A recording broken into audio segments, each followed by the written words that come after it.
Want to read out the safe harbor statement today before starting with the meetup.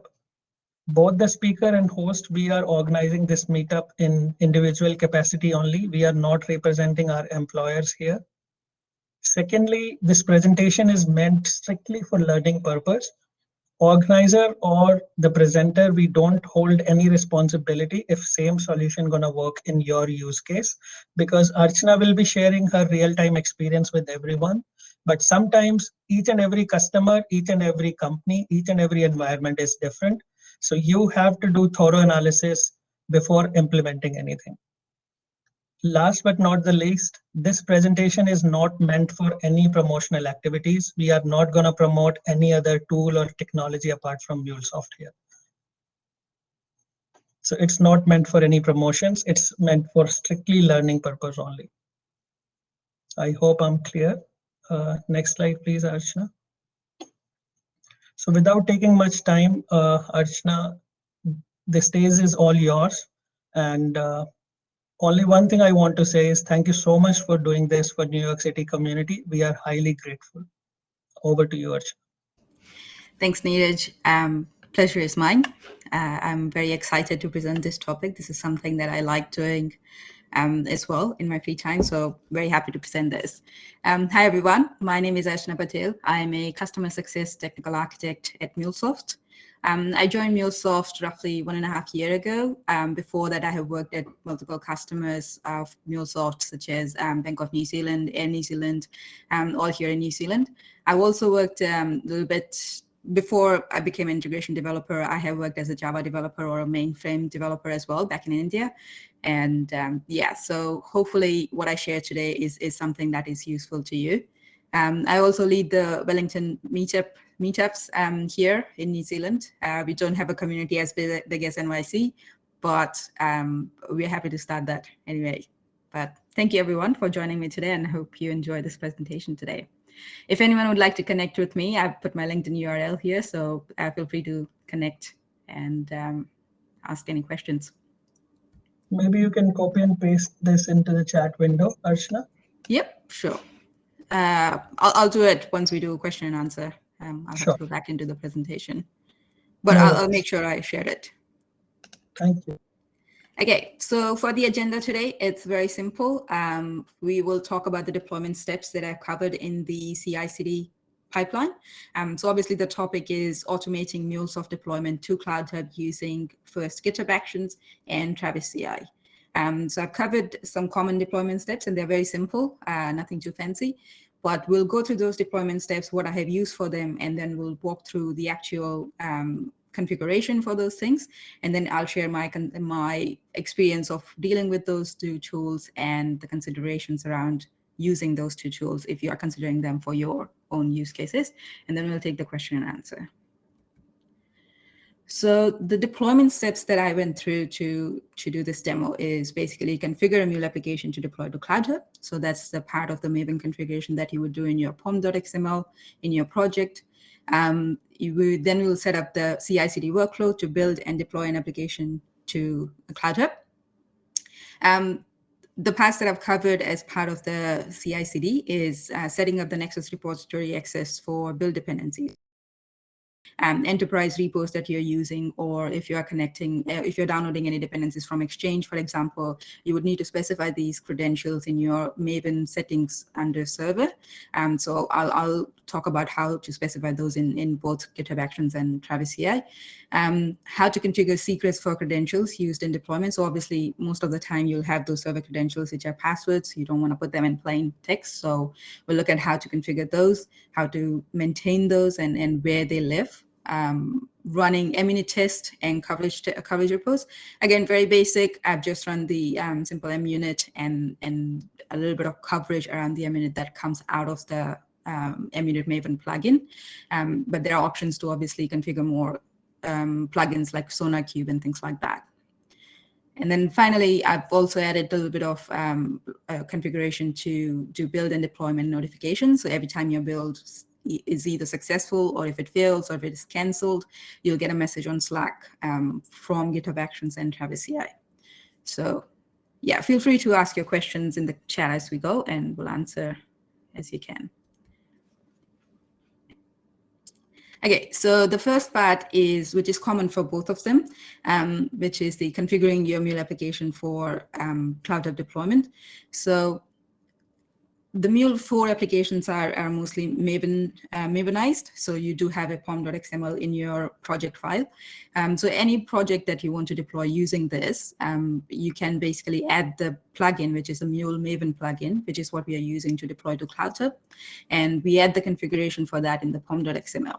The kind of things you want to specify here are the name of the application, the runtime version, so for example 4.3.0 or 4.2.2, whatever version is the latest and available. You specify that. You'll specify the username, password for your AnyPoint account, which is going to be used for deploying this application, which obviously needs to have the right access. The application name that you would have in CloudTub, again, this needs to be unique for where you're deploying, because as you might know, CloudTub deployments need to have a unique application name so that it can have the URL, which is unique. The environment that you will deploy to in CloudTub, so either sandbox or production. In most cases, this would be sandbox, and then at later stage, you will deploy to production. The worker type, region, and the number of workers that you will specify to deploy the application. For Mule 4 applications, this is required to have object store v2. This is a little bit of a gotcha, because if you don't specify this, it fails the deployment, but it doesn't tell you why. So yeah, just a little bit of, I guess, gotchas that you need to take care of. And the properties is where you would specify your runtime properties. So any runtime arguments that you want to pass along with your application. So it could be, for example, environment, or if you have any encrypted credentials, then you would have a decryption key or things like that. So anything that is dynamic that you need to pass with your application, you can have a placeholder here, and then we'll see when we configure the CI/CD how to pass those properties dynamically to this. If there are any questions on this, feel free to add to chat. So the first part we'll cover is the GitHub Actions CI/CD. So in the middle, you see the boxes, which are the part of the steps that I described earlier. On the top, obviously, the system that they interact with. And on the bottom, I've specified the place where those configurations live. So as we saw, CloudTub deployment config lives in the pom.xml of your application file. So it will be per project, per Mule application that you deploy, you'll have one pom.xml, and that's where this would live. When you create a GitHub Actions workflow, and your GitHub secrets or the credentials that you need to specify would be in GitHub secrets, or that's where I have configured mine. There are ways to connect different sort of secrets or vault third-party integrations that you can connect with GitHub, and you will be able to use those in your GitHub Actions as well. But for this demo, I'm using GitHub secrets. Your Maven settings or server credentials, running test builds, running tests and building, deploying to CloudTub, and the Slack notification. The configuration for all of these steps will live under the workflow YAML file. This is what you'll create in the GitHub Actions, and we'll walk through it where to create this. But these three files, pom.xml, GitHub secrets, and workflow.yaml, these are the files where all of your logic for the CI/CD will live. And if you need to make any changes to that pipeline, this is where you would need to make those changes. Can I apply static IP with Maven deployment instead of manual setup? I'm not quite sure how you would apply that. As in like static IP for your CloudTub application to use, rather than just deploying it in CloudTub. I don't know if you can do that through Maven. There is a way to have that configured in CloudTub. There might be a way to do that. I haven't looked into it, but I will follow up with you afterwards to find the answer for this. I'll take a note of this. Sure, thanks. Sorry, I couldn't hear you if you were saying anything. Yeah, I was saying, no, we are good. Okay. Thank you so much for that. Okay, cool. Thank you. Okay, so the next one, we'll just jump into the demo. I'll show you around in the workflow, and hopefully that makes things a little bit more clear. So let me know if you can see my screen. See your screen, Archana. Okay. Okay, so what I have got here is a Mule application. It's called GitHub Actions Mule CI/CD demo. It's a very simple Mule application. It just calls a third party and retrieves a quote or something and then returns it back. So that Mule application, I'm showing here the pom.xml file. And once I created the application in Anypoint Studio, I've just uploaded it as it is to GitHub. And then I made the changes here in GitHub itself. Sorry So to this is, now. Could you please yep. zoom in a little bit, because Oh, okay. Yes, good question. Let me see. yeah, this Is that better? Much better. Thank you. Okay, thanks for that. Okay, so this is the POM file. You can see I'm using 4.3.0. Another thing I would mention is if you are deploying to Cloud Hub, you want to specify the major version like this, because if you create an application in Anypoint Studio, it will add 4.3.0 and the date patch afterwards. So if that's what's happened, make sure that you remove the date part and just have like the absolute runtime version. If you don't specify that, sometimes it doesn't get picked up in the deployment, especially if you're doing it for the first time, and then it might cause issues. This is the Mule Maven plugin and the Cloud Hub deployment configuration.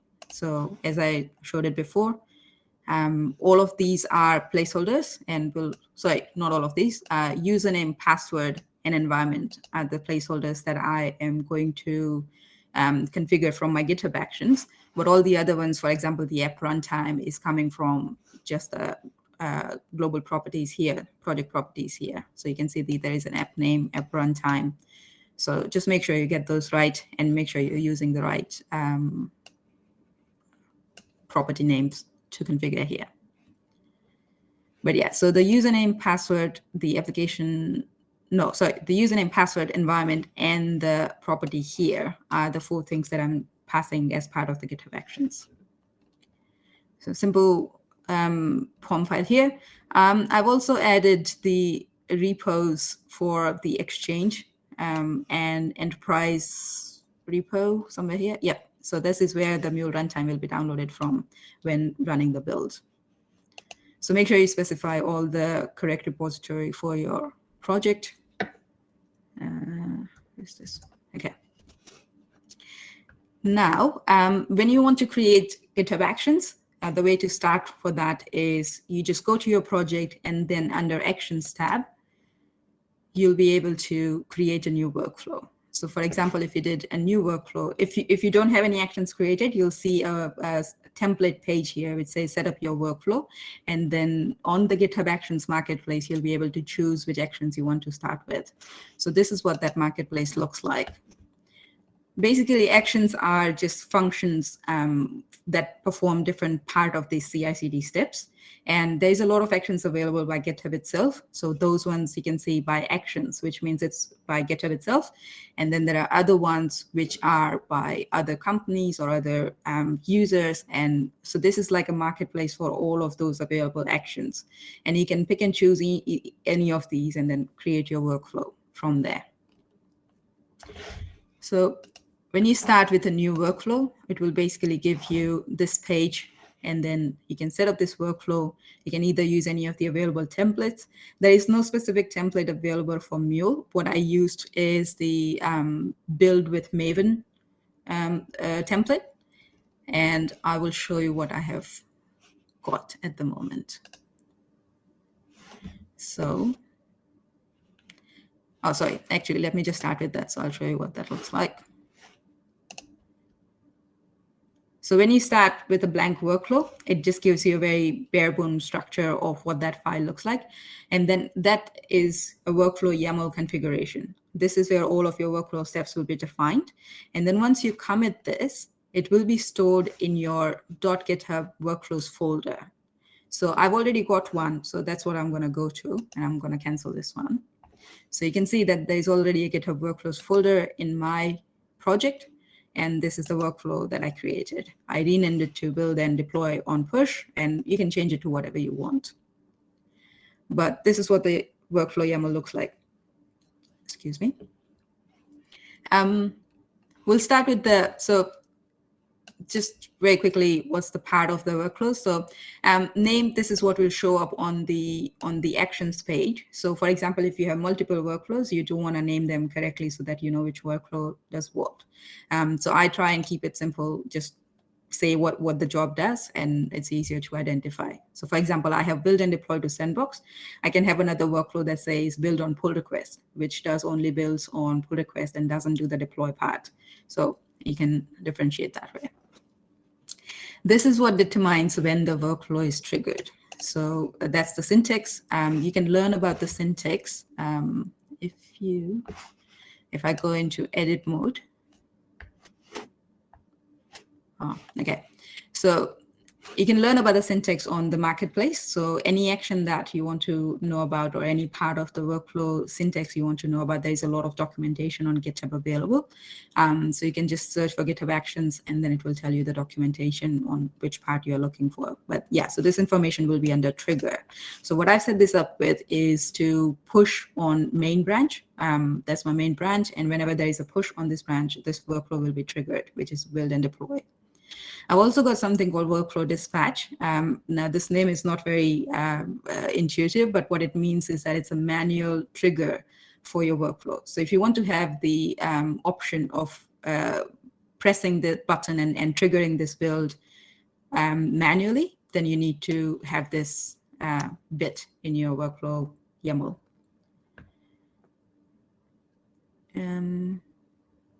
We're building the jar. Are you using username, password, or connected app? For this demo, I'm using username, password, but you do have the option of using connected app. But for Exchange, I think you would have to specify the username, password.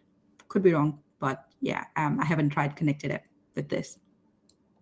For deployment, you can definitely have connected app, and you would, instead of using anypoint username in the cloud app deployment in the pom.xml, you would say connected app, client ID, and client secret. So that's what will be used for deploying. But I don't know if you can do that for downloading the dependencies from Exchange.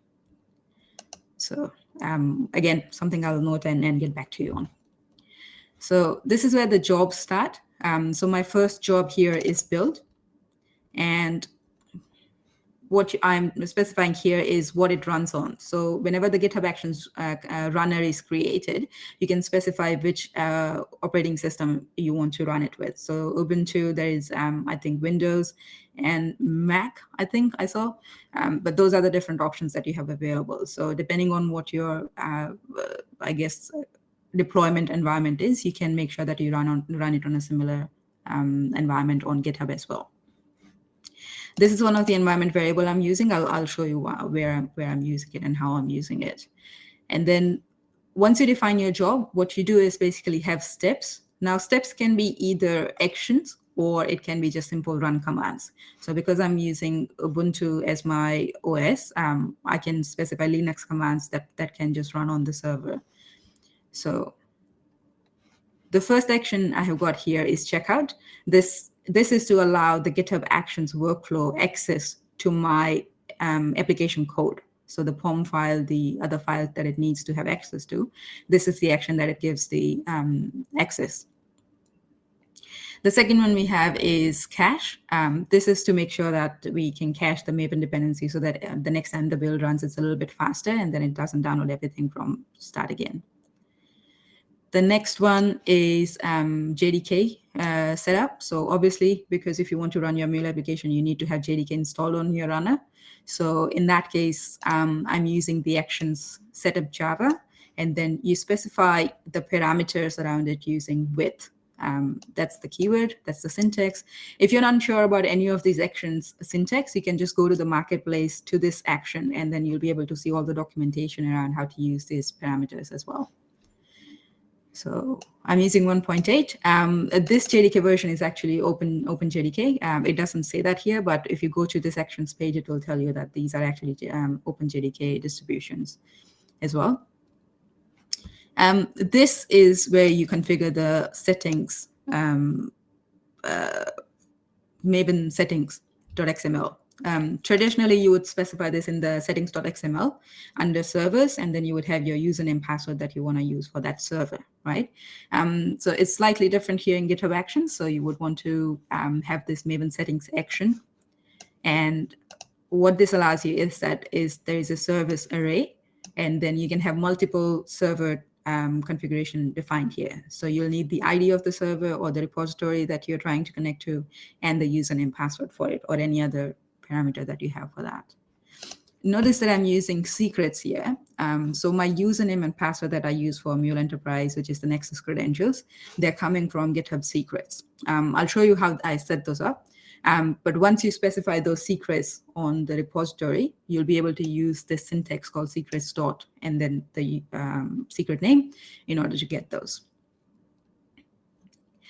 Secrets in GitHub Actions can be at 2 levels. So you can have secrets at the repository level, or if you have like secrets, for example, your Nexus credentials for your enterprise are not going to change for each repository. So you can even configure that at the organization level. So all the repos in that organization in GitHub will have access to those credentials, and you can use those secrets directly from organization as well. There's also a bit about permission. So if you define at organization, then you can decide which repos have access to those credentials and not. For this demo, I've just done it at the repo level. Okay, so the next bit is effective settings. Now this is not strictly required, but I'm just running a Maven command to see what are the settings that I'm using for my build. This is very helpful because I spent a lot of time in setting up this service. It wasn't quite easy to find how to define those. So I use this effective settings to see whether my Nexus username and password is actually being picked up or not. So that was very helpful. So that's why I kept it as optional. But yeah, good to have. The next part is the actual build command. So this is where you're building your Maven package, and the file it's using is pom.xml. And once that build is done, I want to stamp the artifact with the commit hash. What this is doing, basically, it's as you can see, it's not an action. It's just a simple run command, Linux command. It's a move command, basically, to rename the jar file that is created as part of the Maven build. And I'm renaming it with just adding a GitHub commit at the end of the jar name. This will help me identify what exact build has been deployed to CloudHub.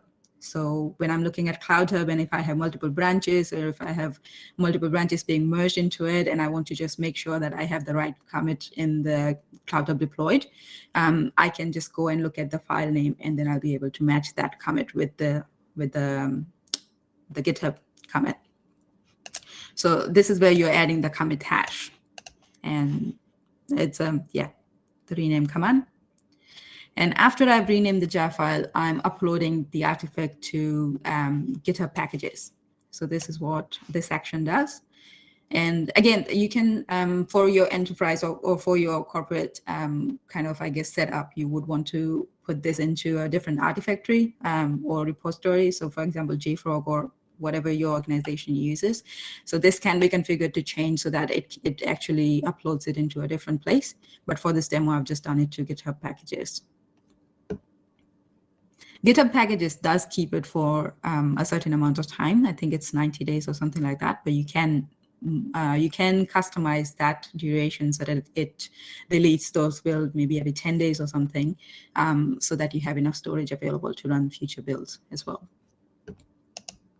And then once my build job is finished, I want to get a Slack notification that the build job has completed.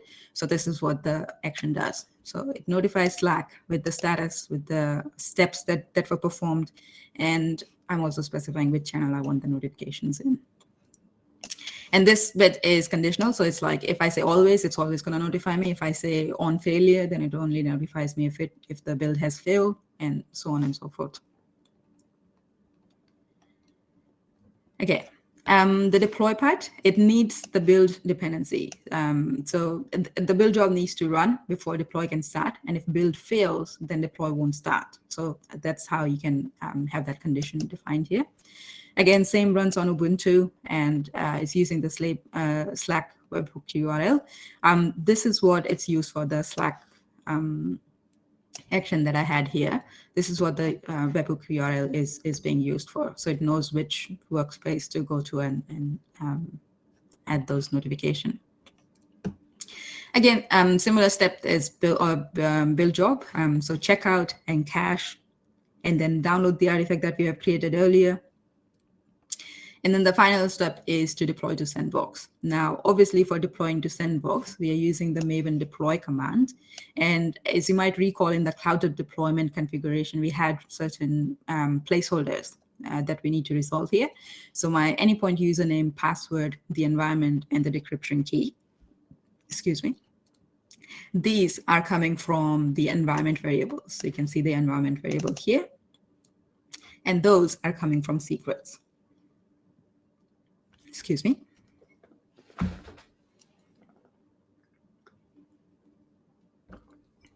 But yeah, so those are coming from secrets, and this is where my anypoint username password is defined again.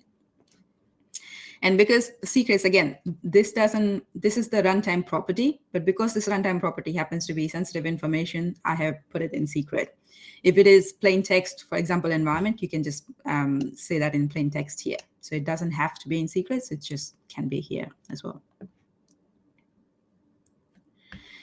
Yes, this is one way to sort of stop the redeploy, or at least avoid paths of redeploy, is to specify the Mule artifact name here. What you are basically saying to Maven is that, hey, I've already built this, so might as well utilize that rather than rebuilding again. But I saw that in GitHub Actions and in Travis CI, it's different, because Travis CI starts it as a separate job altogether. So even if you have that built in, it doesn't actually use that artifact. I think there might be a way to use that if you're just uploading that into an artifactory, and then if you can just download directly rather than rebuilding it. But I think the Maven deploy command itself just goes through all of those stages again. Even though it uses the product that was built with the first build step, it will still just run through the build steps again. So agree, it's a bit of a I guess waste of time, but that's how it's set up at the moment. And finally, once this is deployed, obviously again a Slack notification for the deploy configuration as well. There is a way to do the deployment with Anypoint CLI, but for this demo and for this GitHub Actions, I'm using Maven plugin, and that's why we are going this route. I haven't tried doing with Anypoint CLI using GitHub Actions, so if anyone has, do let us know, and I can maybe correct this as well. But I hope that was helpful. I hope that was clear. I do see some questions, so I'm sorry I haven't been following all of them, but I'll get to Neeraj and he can let me know what the questions are. Yeah, sure, Archana. There are a couple of questions. You want to take them now, or you want to just continue with the demo? I guess in the interest of time, I'll just finish the demo and then get back to a question, if that's okay. I'll be a little bit more quick, I think, this time. No worries. No worries. Okay. Okay, cool. I will very quickly show the builds, what they look like. So these are my previous builds. I was hoping to run it, but it's going to take too long. So let's just skip that. So this is the build and deploy. This pipeline ran, and then you can see the build and deploy steps here. You can also see the artifact that was created as part of it. So you can see that here, and then you can even download the jar file if you need to, if you click on that. But build step will show all the different steps that you had, that you defined in your workflow YAML, and then all the different steps will have their own log as well. So for example, this is built with Maven, and it has run the build. And then if you go to the bottom, you can see that it's created the munit summary and all of that as well. And the build was successful. And there are some also post-job, post-step actions that GitHub Actions has by default, just to clean up things and I guess wrap up. This is the deploy job, and again, same thing. You can go and see the logs here, all the details logs. You can also download the raw logs. I think somewhere here. Yeah. If you want to rerun the jobs with GitHub, it's only possible to do that for all of them. So for example, if I rerun this, both build and deploy will run again. There is no way at the moment in GitHub Actions to only select deploy job again, for example. Because, for example, if you know that it failed because there was some issue with the Cloud Hub application at that point or something like that, and then if you just run deploy again and it should work, you can't do that in GitHub Actions. I looked for it and looks like there's a feature request, but it hasn't actually been updated yet. So that's that. We'll move back to this. So gotchas, these are the parts where I spent most of my time when I set this CI/CD up. So secrets, one thing I guess I would pass on is that secret names can't have dot. So if you're using those Maven placeholders, for example, I had anypoint.username as my Maven placeholder. So I tried to create a secret as anypoint.username. It didn't stop me from creating that. So I created that and I was using it and it didn't work for a really long time. And then finally, I just changed it from dot to underscore and then it started working. So again, it didn't say anywhere that you can't use a dot in there, or maybe I missed it, but I'm not sure. I spent a lot of time on that. So if you're trying to build secrets in GitHub, don't use a dot, use underscore instead. Also, there are some reserved words that you can't use. One of them is token. So for example, if you're connecting to Salesforce and if you need to define Salesforce token as part of your property, don't use token, the word, use TKN or something like that. Even if it is part of that, it's not going to allow you to use that. So I don't know.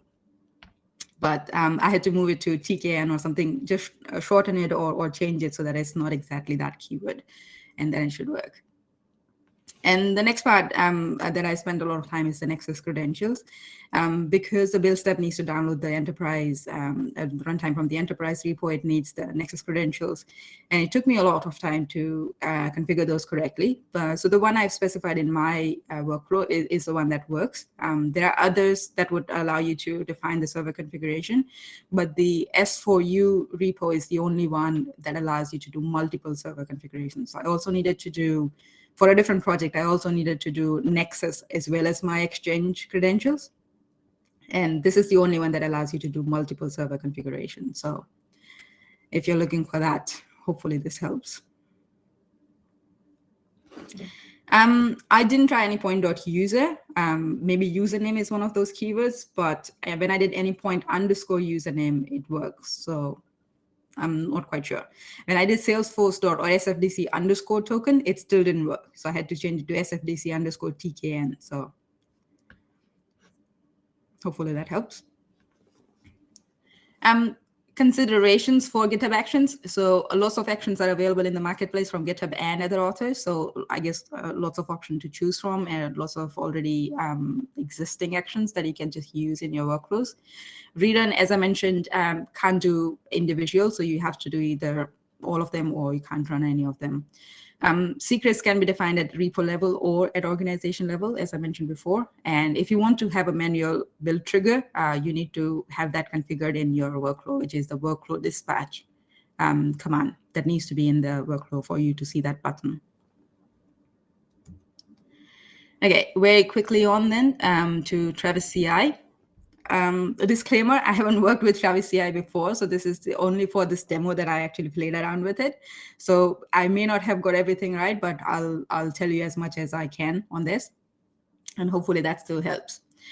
So same process I did with the GitHub Actions, same as with Travis CI as well. Slightly different in where those configurations live is the Mule part of deployment lives in pom.xml, same here.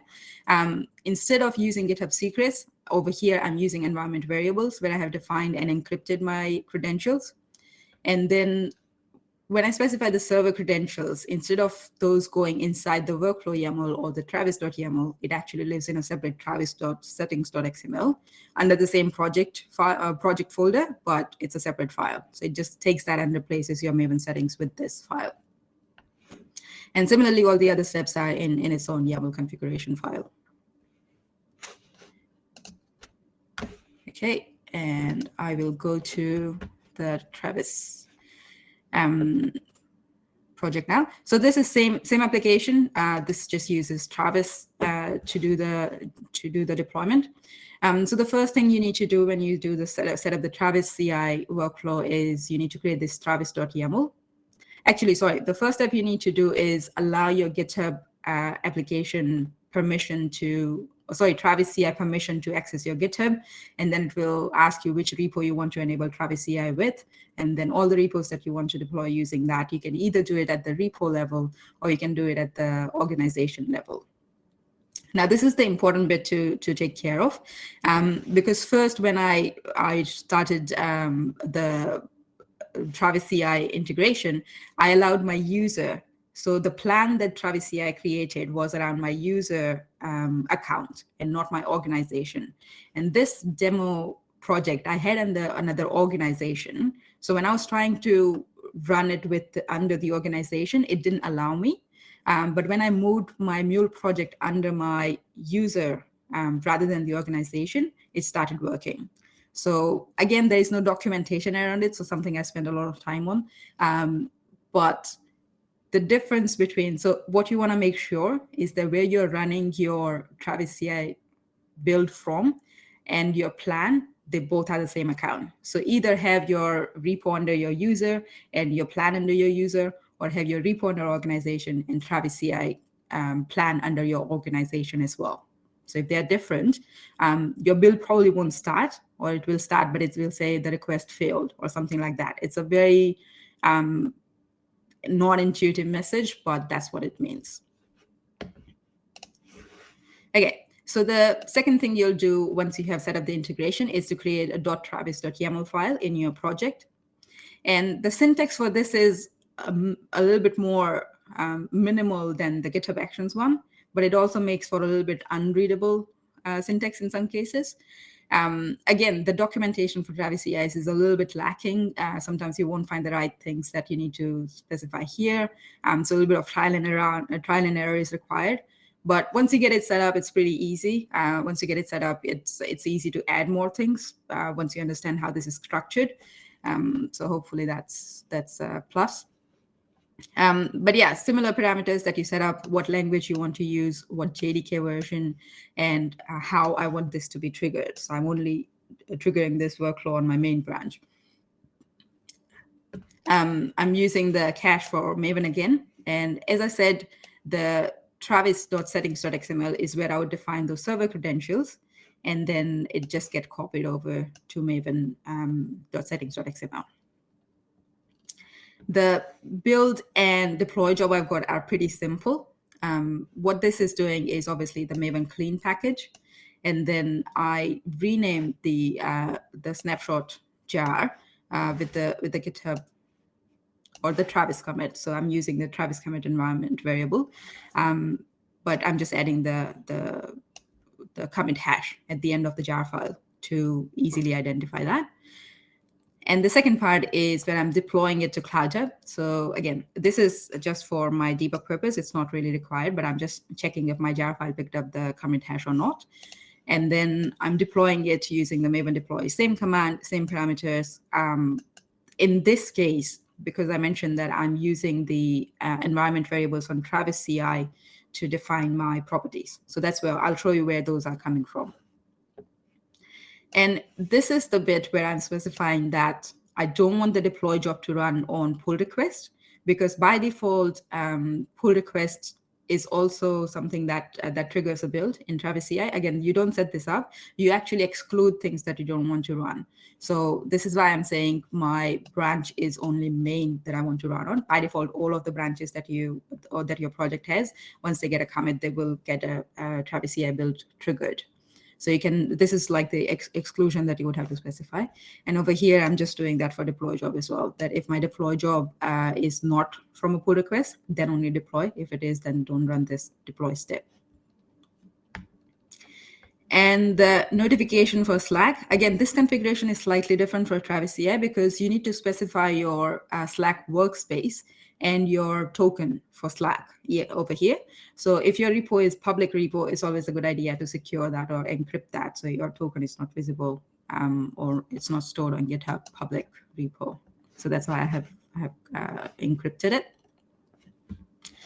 And once you have this configured here, I'll just very quickly show you the settings.xml as well. This is simple how you do it in Maven in other places as well. So the same settings file and the same configuration that goes in here. This is the documentation for Travis, where if you're getting started, for example, with GitHub, actually, let me just, so this is the documentation on Travis CI, and then you want to get started with this. For example, if you're connecting it with GitHub or Bitbucket, you want to come to this page and follow these instructions. But as you can see, it doesn't talk about here the difference between user and organization account. So make sure you keep that in mind. But yeah, if you have any issues starting your build with everything specified correctly, come back and check this one, because quite possibly that would be the case that is not working. Once you have your Travis CI set up, and once you add your steps to the travis.yaml, you'll be able to come and see here your repositories, and then which are the builds that are available here. And this is very easy. The UI is much simpler, and it's very intuitive as well. But this is where you can see your build jobs and what branches you're triggering the builds on, and what has been the build history, how many builds you have run and how many failed and not. You can also see your pull request builds here. So if I go to build history, and if I look at my last build, you can see that I had 2 stages. One was called test and one was called deployed. And you can see what they are running on and what the time was. What I've noticed between the Travis CI and GitHub Actions, I had the same application, I had the same configuration. I did not play around with any of the runner config. So the default runner for GitHub Actions and the default runner for Travis CI. Travis CI has been much faster, so it only takes like 1 minute to do the build. Whereas in GitHub Actions, it used to take like 4 to 5 minutes every time you do it. It doesn't matter if it's got the Maven dependencies or not. So something to consider. But yeah, so you can see the Maven build command here. And I just renamed the jar file here. And then once that is done, I can go and look at the deploy command as well. One handy thing is you can also see the config that you have specified here. So you don't have to keep on going back to GitHub to see what config was used for this particular build. So it's always good to see if something doesn't make sense. And it shows that in YAML also as a JSON format. So you can see if it's been picked up correctly or not. Okay, and your environment variables. So this is where you would define them for each of your repo.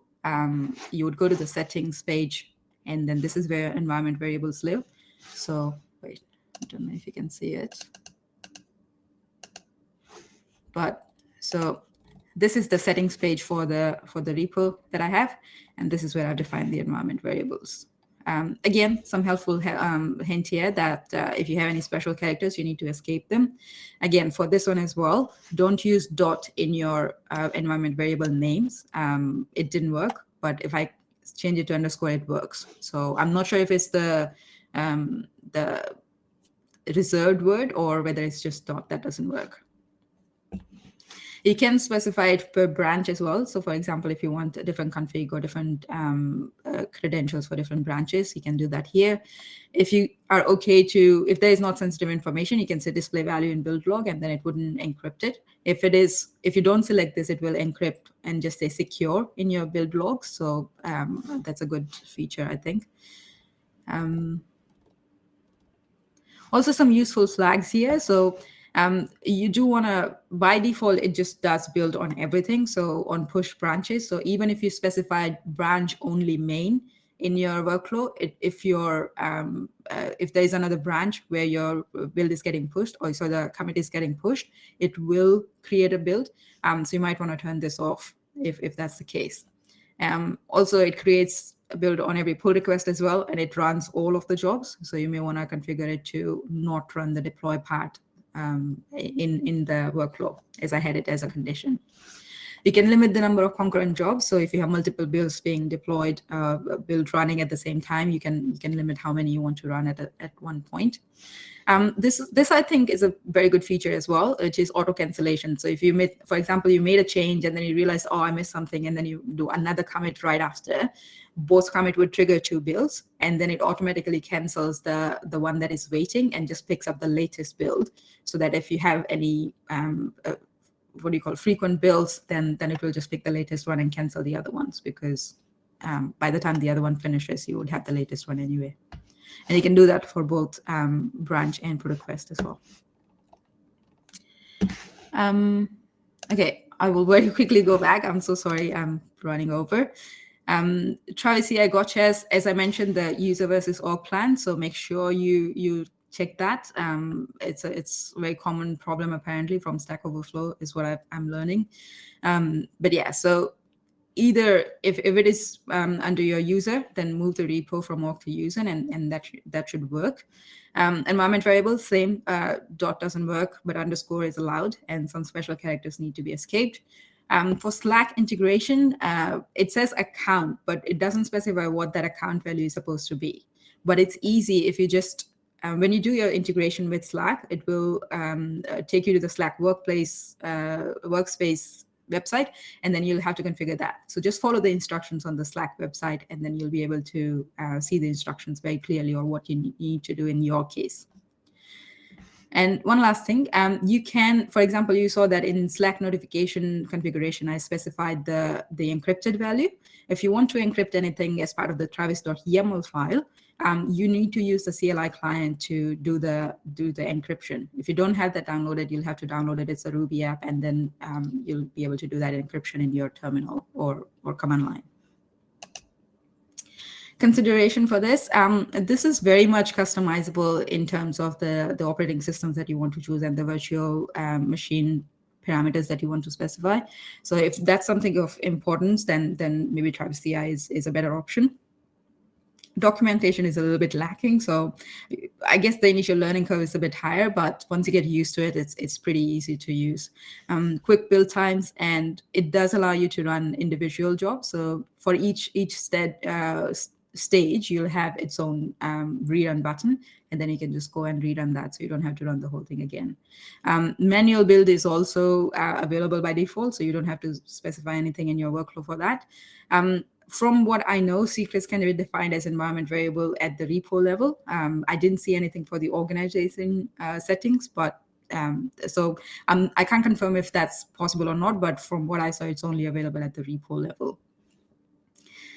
If you want to have your build passing, tag or that visibility of whether your build is currently passing or failing, they do have a lot of integrations that you can put in those. You can put it in different websites, you can have it in different terminal command line tools, and just heaps of them. So if that's something of importance to you, then again, something helpful. I think that I have finished my demo. I hope I covered enough to give everyone a bit of a starting point with these tools. But yeah, do we want to take questions now? Yes, Archana. First of all, thank you so much for doing it. It was a wonderful presentation, followed by awesome and really cool demonstration. Thank you so much. We have a couple of questions. Let me read them out. Okay. So Dheeraj is asking a question. I checked Mule Catalyst portal. I don't see GitHub Actions paper there. Do you have any idea when it will be available? Yes, it's not available at the moment, but I am actually in process of creating a video for GitHub Actions. So it's still in process. It's being reviewed. So once that's available, we will have it out, and you'll be able to see it on Friends of Max. We might also create like a blog or tutorial so that you can follow the steps if you don't want to watch the video, but just want to follow the tutorial. So something coming soon as well. That's really cool. Thank you for that, Archana. Animesh, I think you answered this question. How can we send the properties like Mule environment, anypoint client ID, client secret, or any custom properties in Cloud Hub Maven deployment? Yes, so those you want to define in your pom.xml first. Here, so in the Cloud Hub deployment, This is where those properties are, and this is where you can say, okay, these are the ones I want to define. You can, if the answer is not sensitive, or if it is something static, you can just define it here. Or if it is something that is dynamic or needs to come from secrets management or something like that, then you can just define a placeholder here. And then either in GitHub Actions workflow, you use that as from secrets, or in Travis CI, you just define it in environment variables, and that value will be loaded from there. Okay, thanks for that. One more question from Dheeraj. Is there any TTL for cached dependencies, like time to live for cached dependencies? Yeah, good question. I didn't play around with it, but if you check in the marketplace, the cache action that I have used, it does have a lot of different parameters. And I do think there was one which was for time to live. So you can specify that, okay, just invalidate this cache after a certain amount of time, and then it will be able to run the build again. Nemish is asking one question, or particularly sharing his feedback. So when we were deploying it, Archana, we were rebuilding it. So why do we need to rebuild? Like, why can't we simply pick it from the repo itself? Yeah. So I think I kind of answered that as well, because the Maven deploy command that you run, it kind of doesn't bypass that, even if you have that artifact defined. And that mule.artifact, let me go back to it. That mule.artifact parameter in your Maven deploy command is what should tell it that, hey, the artifact is already available, just use this and deploy. So this is what you are telling, and this artifact name is coming from here. It's basically just picking the jar file name that was just created, but it's saying that, hey, I've already created this target jar file, just pick this and deploy it. But this Maven deploy command, from my observation, it just does that again. Maybe there is some sort of configuration that allows it to just keep that. I will look into that further, but this is something, yeah, I didn't have much time for the demo, so I couldn't go back and go into a lot of detail for that one. But that's something also I've noticed, that it takes a lot of time because it does the build again and then deploys it. But the funny part is, when I tag the commit hash with, when I tag my build with the commit hash, it actually picks that up. And I'm only doing that in the build step. I'm not doing that again in my deploy step. So it does pick up the right jar file, but it just goes through the process again. So I'm not sure. Okay, no worries, Archana. I think you already answered this question. Anypoint.user. Did you try secrets? I think you already answered this. Yeah. I didn't try with user, but I think it was the dot that GitHub Actions didn't like. Yeah. Okay. Siddhiraju is asking a question. Any suggestions on good articles or demos for Azure DevOps for Mule application deployments? Yep. So if you have the Catalyst Knowledge Hub login, if you have Anypoint login, you can just go to Catalyst Knowledge Hub, and that has a lot of resources on Azure DevOps. I think I've seen a lot of blogs as well. We have a lot of meetups that have been done on the same topic as well. So if you look for any of the meetup pages, then you'll find those. But if you don't find it, reach out to me, and I'll be happy to send you those links as well. Thank you for that, Archana. One question from Thayagya. How can we add properties to console level properties using the CI/CD? Console level properties. What is that? Are you saying like VM arguments maybe? I would define them in the same way when you do the Maven deploy. This is where, because if you remember from Anypoint Studio, you would define them where the these parameters are passed. So I would just define them as part of the Maven deploy command, if that's what I want to pass on. There is a way to do that in CloudHub itself and manually. So you can still go in CloudHub and define those properties if that's what you want to do. But as you can see here, the decryption key is something that I'm passing, which will then go and live in the Anypoint platform as a runtime property. I think that's what you're talking about. If that's not what you're talking about, then I'm not sure. Maybe clarify, and then we can answer that. Sure. Danilo is sharing one feedback. I think it's better to use Anypoint CLI for deploying. In that case, you don't need to edit the pom.xml file at all. Yes, that is quite true. but I don't know if that works with GitHub Actions or not. I haven't done it. If that's possible, then maybe I'll look into it. Maybe that's a better option. But this Maven deploy is something that works because GitHub Actions already has actions around these for running on a Java machine. So yeah, that was the reason I went for this one. But yeah, I will look into it, Anypoint CLI, if that's an option as well. Okay. Victor is asking a question. If you need to get a GitHub property like hash, how do you pass it to Maven? Yeah, so that's what I'm doing here. Where is that? Yeah, so I'm running this Linux command to pick up the GitHub hash. Because we are in the GitHub Actions workflow, it does pick up this variable called GitHub SHA, which is the SHA code, commit code. This is the long version of it, so that's why I'm specifying it to take the shorter version of it, and it only picks up the first 7 digits, I think. But yeah, so that's the way you can use it here. And probably that's what you would do in Maven deploy as well if you wanted to use it there. Okay. One good question from Siddhi Raju is, what are some important considerations in selecting the right CI/CD tool? I think this is what everyone asks around, and not sure if there is a definite answer, but Archana, over to you. Yeah, I mean, if I was to choose a CI/CD tool, I would basically go for what is it that I would need to do a lot more, and what is it that makes it easy for me. So, for example, if I'm going to build a lot of different Mule applications, and if I do need to do like rerun of builds, or if I need a little bit more customization around the infrastructure that I'm using, then I'll probably go for Travis CI.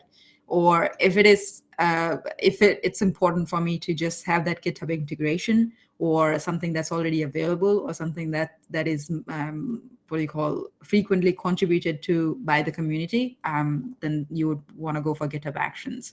But I guess what you would need to do is just sit down with your team and decide what it is that is priority for you. What are the kind of things that you would want to do, and the kind of features that you would want to have in that CI/CD, and then just go shopping for that. Okay. Let's quickly proceed to the next section of this meetup. Okay.